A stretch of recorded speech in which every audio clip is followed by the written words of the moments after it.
¿Y si te dijera que los eventos mundiales que estás presenciando ahora mismo no son coincidencias, sino piezas de un rompecabezas profético que la Biblia predijo hace miles de años? Mientras el mundo celebra tratados de paz y líderes carismáticos prometen seguridad global, existe un patrón oculto que la mayoría ignora por completo.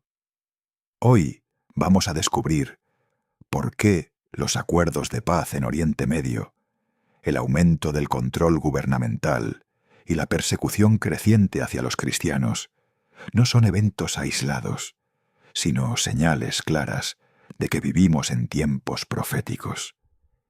Quédate hasta el final, porque lo que vas a escuchar podría cambiar completamente tu perspectiva sobre el mundo actual y tu preparación espiritual para lo que viene. Recientemente hemos sido testigos de importantes negociaciones de paz en Oriente Medio, y muchos líderes mundiales están celebrando estos acuerdos como logros históricos. Pero aquí está la pregunta crucial que pocos se atreven a hacer. ¿Qué pasa cuando la paz mundial que todos anhelan se convierte en el escenario perfecto para el mayor engaño de la historia humana? Los cristianos que estudian profecía bíblica saben que existe una diferencia fundamental entre la paz temporal que los hombres pueden ofrecer y la paz verdadera que solo viene del Príncipe de Paz. La Biblia es extremadamente específica sobre lo que sucederá en los últimos días. El profeta Daniel escribió sobre un líder que surgirá y confirmará un pacto con muchos durante 7 años. Este no será un tratado ordinario. Será un acuerdo que involucrará directamente a Israel y por un breve momento parecerá ser la solución definitiva a décadas de conflicto en Oriente Medio. El mundo entero observará con asombro mientras este líder carismático logra lo que ningún político o diplomático antes pudo conseguir: una paz aparentemente duradera para la región más volátil del planeta. Pero aquí viene la parte que la mayoría no entiende. La profecía de Daniel no termina con un final feliz. A mitad de ese período de 7 años, exactamente 3 años y medio después de firmar el tratado, este mismo líder romperá su promesa de la manera más dramática posible. Entrará al templo reconstruido en Jerusalén y se declarará a sí mismo como Dios. Este evento, conocido como la Abominación Desoladora, marcará el comienzo de la Gran Tribulación, el período más oscuro que la humanidad jamás haya experimentado. Ahora es importante entender por qué Israel es tan central en todo esto. Podrías pensar que el líder mundial del fin de los tiempos estaría más interesado en Estados Unidos con su poderío militar y económico, o en China con su enorme población y ambiciones globales, o quizás en Rusia con su postura agresiva en el escenario internacional. Pero no. La nación que capturará completamente la atención del anticristo será Israel, no por su tamaño geográfico, ni por sus recursos naturales, sino por su importancia profética. Israel es el reloj de Dios para la humanidad. Cuando observas lo que sucede en Israel, estás viendo cómo se desarrolla el plan divino en tiempo real. Imagina por un momento este escenario bíblico desarrollándose ante nuestros ojos. Después de años de guerras, disturbios civiles y caos creciente en Oriente Medio y en todo el mundo, la humanidad finalmente presenciará lo que ha estado anhelando desesperadamente: una paz verdadera y duradera. En este contexto de agotamiento mundial surgirá un líder nuevo. Este hombre será extraordinariamente carismático, increíblemente persuasivo, y poseerá un poder de influencia que cautivará a las masas. Hablará con confianza sobre unidad global, seguridad internacional y un futuro sin guerras. Y entonces hará algo que dejará al mundo completamente atónito. Negociará y asegurará un tratado de paz de 7 años con Israel, un logro que todos los líderes anteriores intentaron pero fracasaron en conseguir. Las naciones del mundo aplaudirán de pie. Los líderes mundiales se darán la mano frente a las cámaras. Los titulares de las noticias gritarán con letras enormes: «Paz, por fin en Tierra Santa». Para algunos, esto generará incredulidad. Para otros, una alegría inmensa. Y en medio de este clima de optimismo, algo extraordinario sucederá. El templo en Jerusalén será reconstruido. Durante un tiempo, todo parecerá estar finalmente encajando en su lugar. El mundo respirará con alivio, pensando que por fin han superado siglos de conflicto. Pero la apariencia no siempre refleja la realidad. El profeta Daniel advirtió sobre este momento exacto hace más de 2500 años. El texto bíblico es claro. Este líder confirmará un pacto con muchos durante una semana profética que representa 7 años. Pero a la mitad de ese período pondrá fin al sacrificio y la ofrenda. 3 años y medio después de firmar el tratado, la máscara caerá. El mismo líder que prometió paz entrará al templo santo y lo profanará de la manera más blasfema imaginable. Se proclamará a sí mismo como Dios y exigirá adoración. El mundo presenciará con horror la abominación desoladora. Todo cambiará en un instante. Israel, que había sido protegido bajo este acuerdo, de repente se encontrará traicionado. El hombre en quien confiaron se transformará en un dictador despiadado. Su verdadera naturaleza quedará completamente expuesta. Este es el anticristo. Empoderado directamente por Satanás mismo, desatará un terror inimaginable sobre aquellos que se nieguen a adorarlo o a recibir su marca. Lo que comenzó como un tratado de paz terminará en la tribulación más severa que el mundo jamás haya conocido. Multitudes serán engañadas, siguiéndolo ciegamente sin cuestionar. Pero algunos, cuyos ojos serán abiertos por la profecía bíblica, resistirán. Huirán a lugares de refugio. Se esconderán de la persecución. Orarán sin cesar y esperarán el regreso del verdadero Rey, o se reunirán con él como mártires que prefirieron morir antes que tomar la marca de la bestia. Sin embargo, la Escritura es absolutamente clara en un punto crucial. El anticristo no durará para siempre.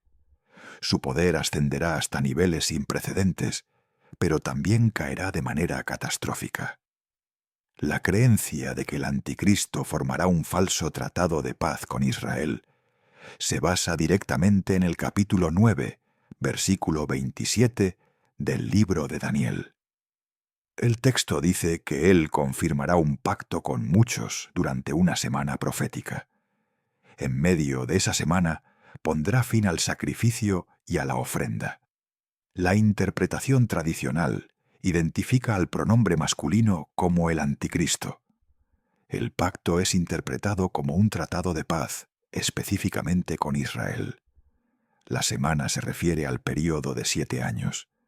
Y luego, en el punto medio de este período, después de exactamente 3 años y medio, el anticristo romperá el tratado brutalmente e iniciará una persecución masiva que conducirá directamente a la gran tribulación.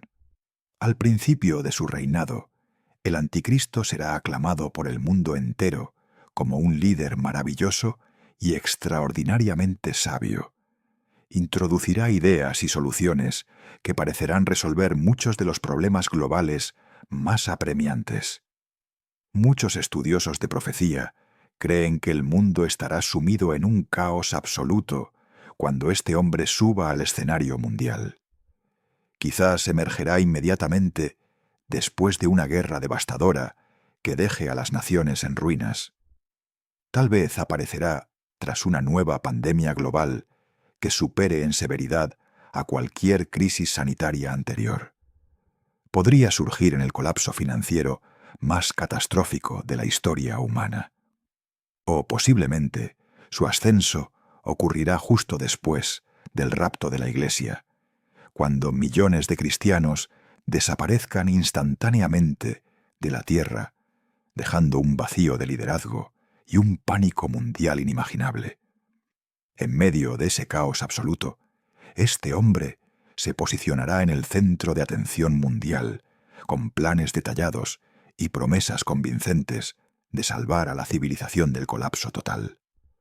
Sus mentiras estarán meticulosamente elaboradas. Sus promesas sonarán increíblemente atractivas y lógicas. El mundo agotado, buscando desesperadamente esperanza y respuestas concretas, lo seguirá sin cuestionamiento. Él dirá: «Denme el control y traeré paz y orden al mundo.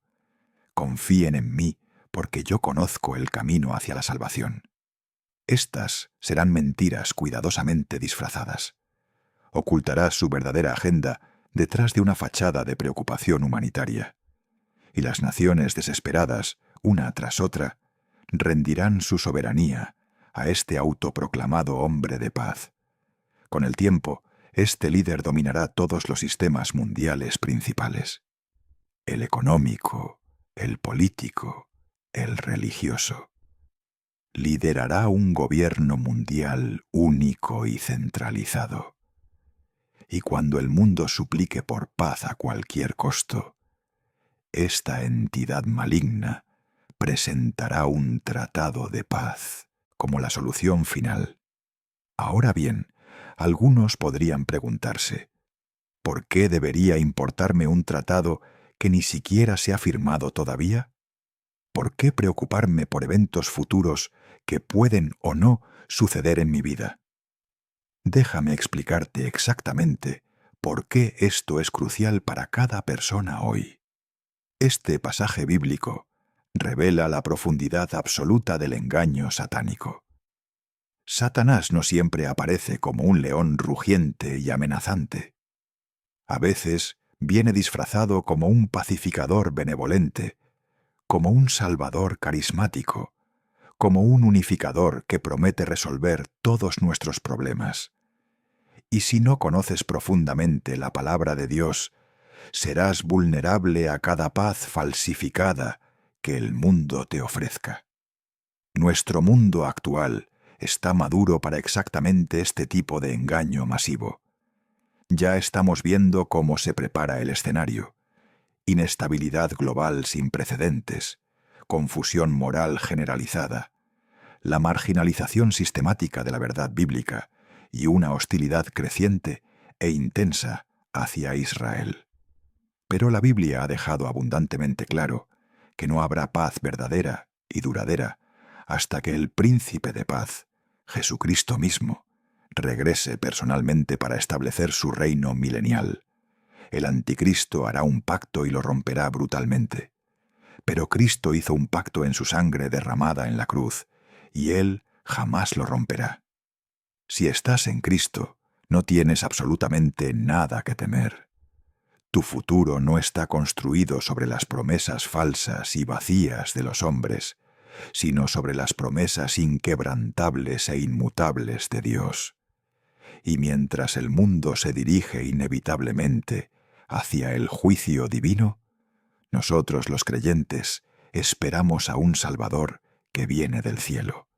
Ahora quiero compartir algo que el pastor David Wilkerson predicó en un poderoso mensaje titulado «La seducción satánica de los últimos días». Él relató cómo escuchó a un presentador de radio burlándose abiertamente de la segunda venida de Jesucristo. El presentador dijo con sarcasmo: «Ustedes, los cristianos, han estado llamando a estos los últimos días durante 2000 años completos.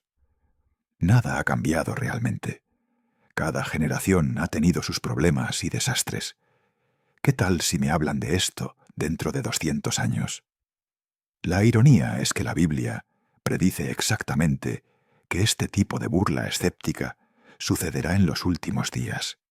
De hecho, el apóstol Pedro nos advirtió específicamente diciendo: ante todo, deben saber que en los últimos días vendrán burladores que vivirán siguiendo sus propias pasiones malvadas y dirán: ¿dónde está la promesa de su venida?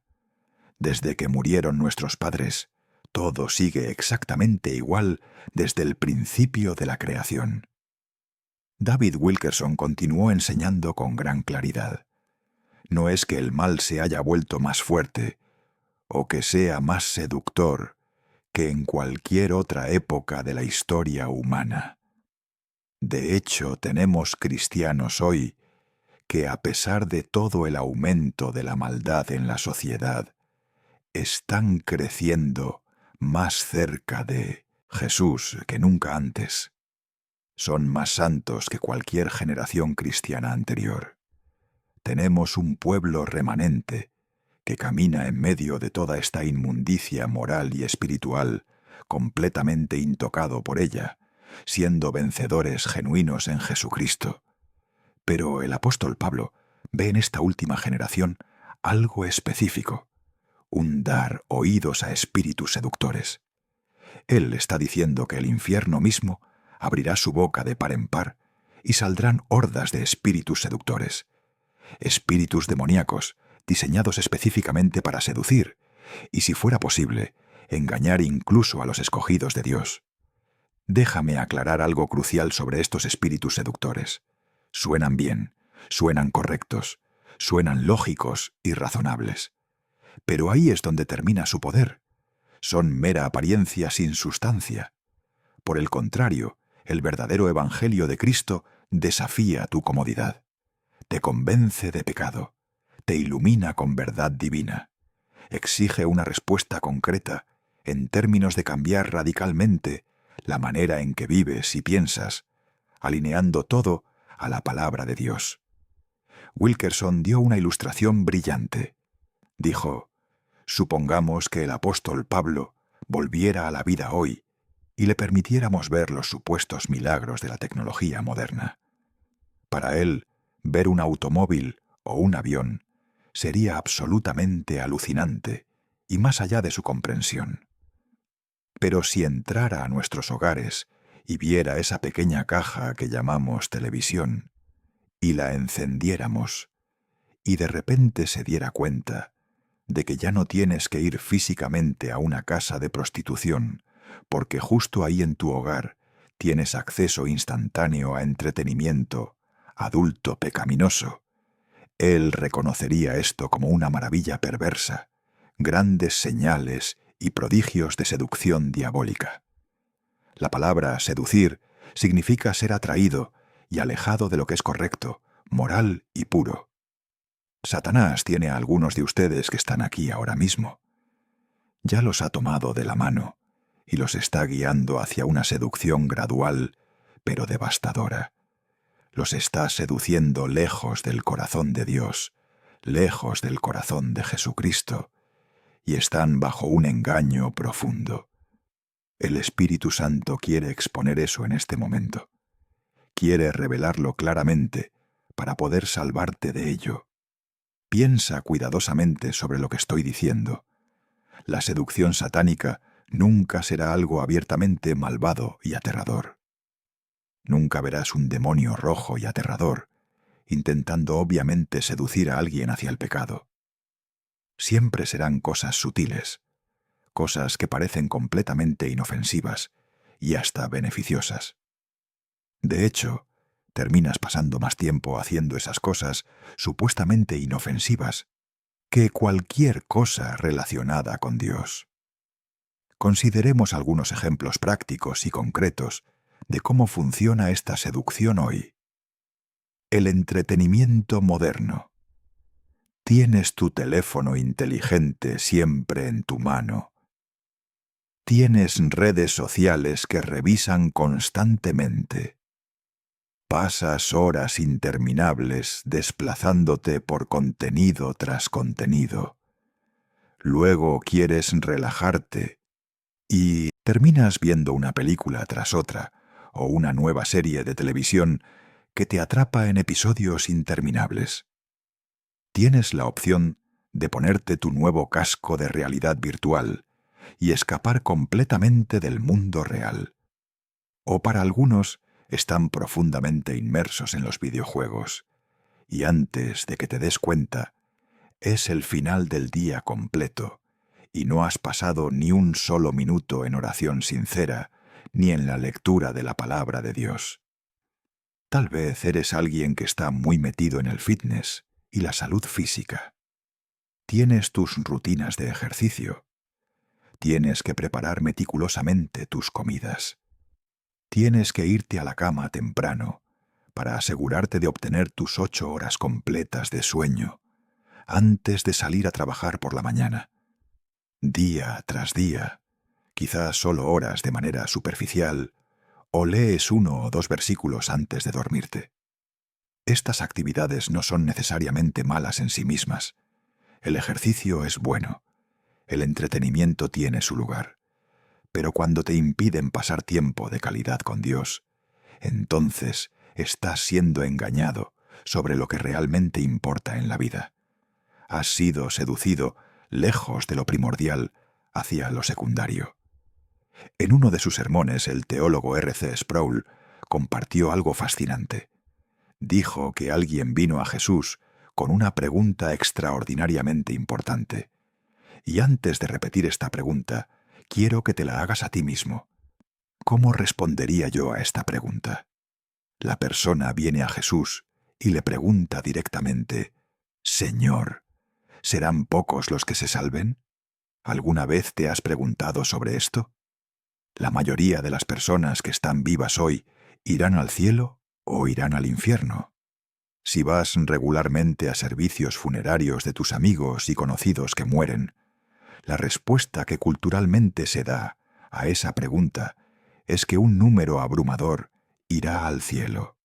La gente asume que el infierno debe estar reservado solo para personas como Hitler, Stalin y aquellos culpables de las peores atrocidades contra la humanidad. Entonces volvamos a la pregunta original. Señor, ¿serán pocos los que se salven? La respuesta de Jesús es impactante y directa. Él dijo: esfuércense por entrar por la puerta estrecha. Ahora bien, hay un pasaje paralelo en el Sermón del Monte donde Jesús dice algo similar, pero aún más específico. Entren por la puerta estrecha, porque ancha es la puerta, y espacioso el camino que lleva a la destrucción, y muchos son los que entran por ella. Pero estrecha es la puerta, y angosto el camino que lleva a la vida, y pocos son los que la encuentran. Esta es una verdad profundamente incómoda que muchos prefieren ignorar. La religión siempre ha sido parte de la historia humana. Junto con la religión, también siempre ha existido la persecución. Es cierto que las cosas son mucho mejores hoy, al menos en algunas partes del mundo, que en tiempos históricos. La primera enmienda de la Constitución de los Estados Unidos declara que el Congreso no puede hacer ninguna ley que establezca una religión oficial, ni que prohíba su libre ejercicio. En otras palabras, el gobierno estadounidense no debe establecer una religión estatal, pero tampoco debe perseguir o prohibir el ejercicio libre de la religión. La persecución patrocinada por el Estado se supone que es ilegal. La mayoría de las naciones occidentales han adoptado puntos de vista similares durante los últimos 2 siglos. A pesar de esto, la persecución todavía existe y prospera. Todavía hay muchas naciones donde el cristianismo es activamente perseguido incluso por el gobierno mismo. Varias formas de persecución ocurren y son permitidas incluso en culturas occidentales. Y muchas actividades de los gobiernos occidentales parecen estar acercándose cada vez más a ciertas formas de persecución cristiana, particularmente en el ámbito económico. Y esto puede ser aterrador. Después de todo, nadie disfruta la persecución. Nadie quiere ser perseguido por sus creencias. Pero para los cristianos genuinos es crucial recordar que la persecución es simplemente parte de lo que significa ser un verdadero seguidor de Cristo. Jesús advirtió a sus discípulos con absoluta claridad: si el mundo los odia, sepan que me odió a mí antes que a ustedes. Si fueran del mundo, el mundo los amaría como a los suyos. Pero porque no son del mundo, sino que yo los elegí del mundo, por eso el mundo los odia. El apóstol Pablo le dijo a Timoteo algo que debería hacer que cada cristiano reflexione profundamente. En realidad, todos los que quieren vivir piadosamente en Cristo Jesús serán perseguidos.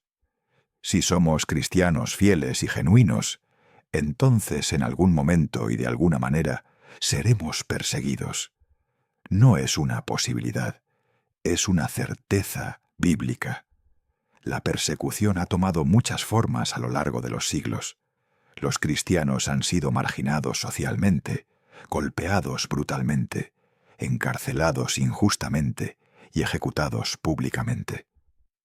Hoy en día, muchos cristianos perderán amigos cercanos, perderán sus trabajos, enfrentarán obstáculos económicos significativos, serán ridiculizados y burlados en las redes sociales, y quizás incluso serán rechazados por miembros de su propia familia.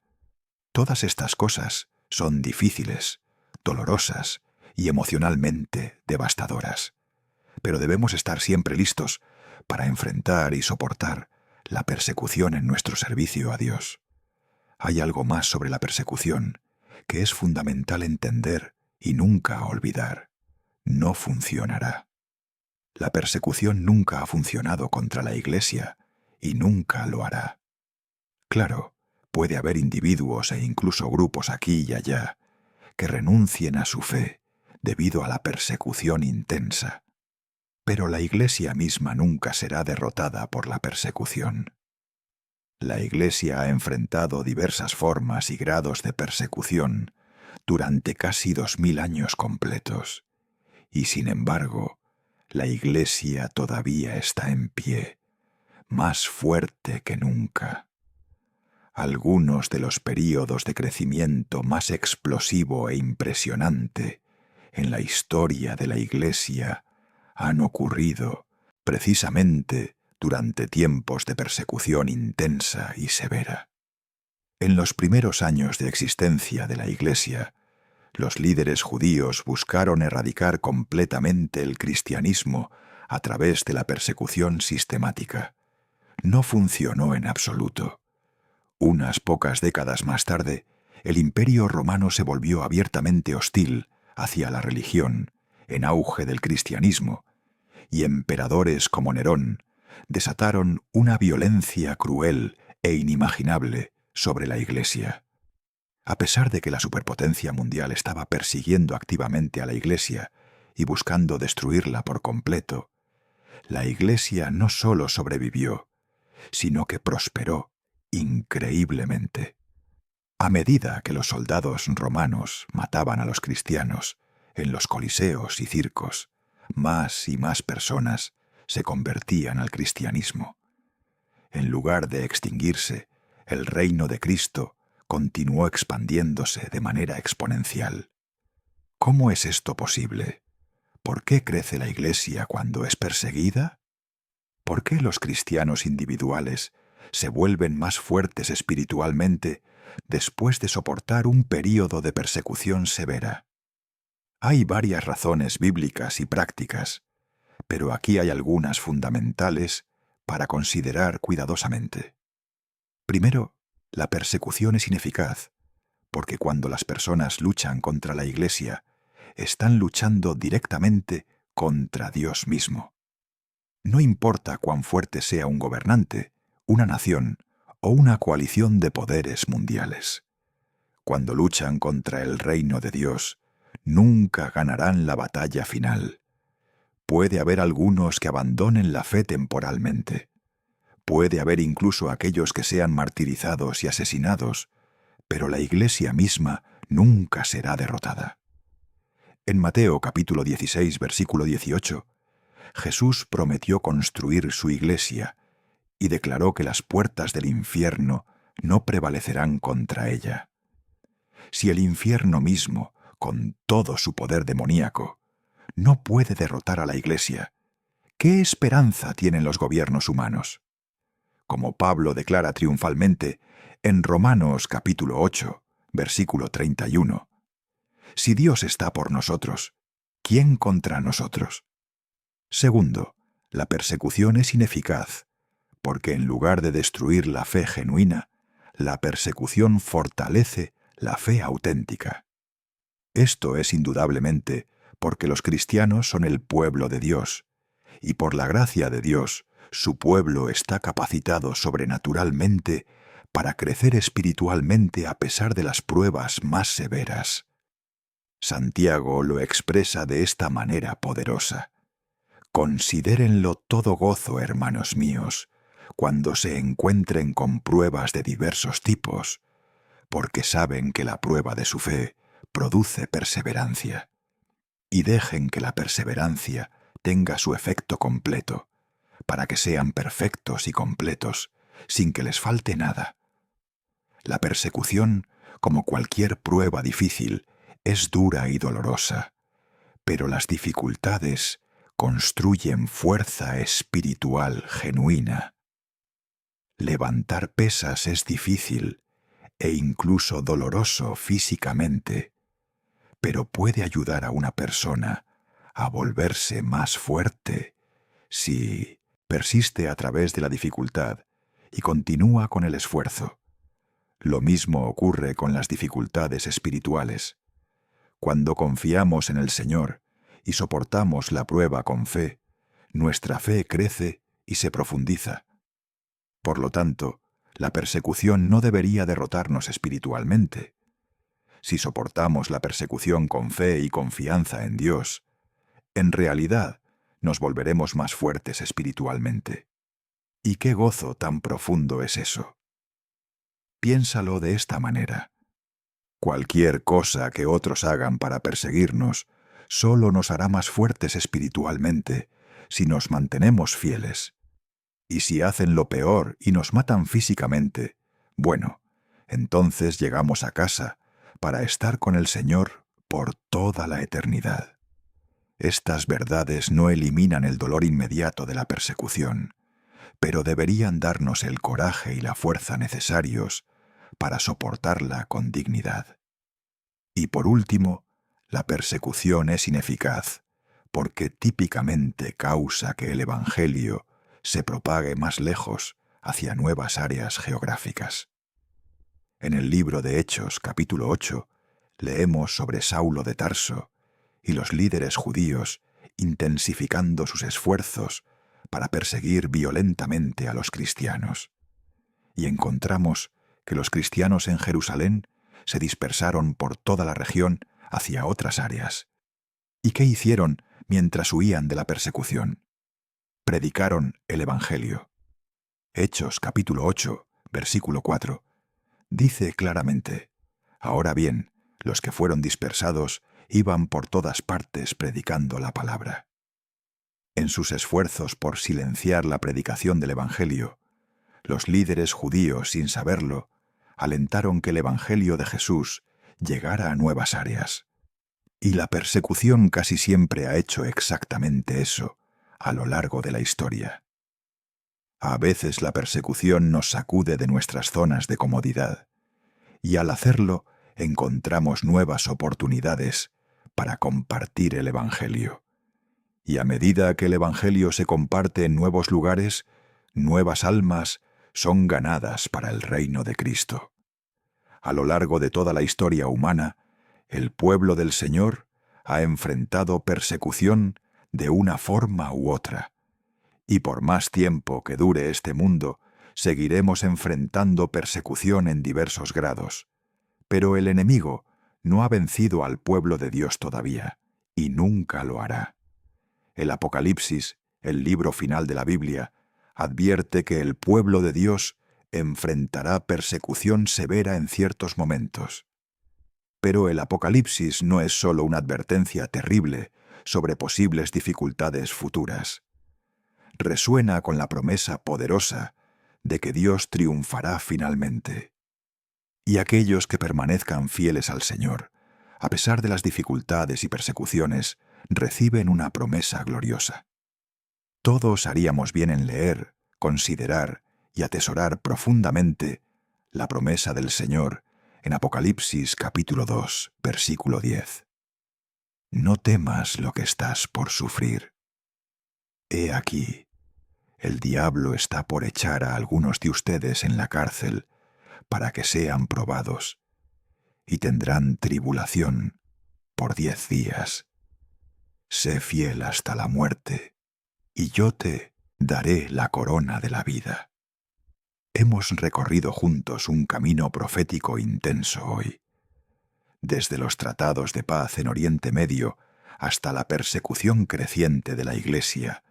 Todo apunta hacia un cumplimiento acelerado de las profecías bíblicas. La pregunta no es si estas cosas sucederán, sino cuándo. Y más importante aún, la pregunta crucial es: ¿estás preparado espiritualmente? No permitas que la seducción de este mundo te aleje del corazón de Dios. No dejes que el entretenimiento, las comodidades o las distracciones te roben el tiempo que deberías pasar en oración y en la palabra. La persecución viene, pero recuerda que no puede derrotar a la Iglesia ni a tu fe si permaneces firme en Cristo. Si estás en Cristo, tu futuro está seguro, no en las promesas de líderes mundiales, sino en las promesas eternas de Dios. Suscríbete a nuestro canal para ver más contenido como este. Si te gustó el vídeo, no olvides darle me gusta y dejar tu opinión en los comentarios. Encontrarás muchos otros videos en nuestro canal que podrían interesarte. Que tengas un buen día.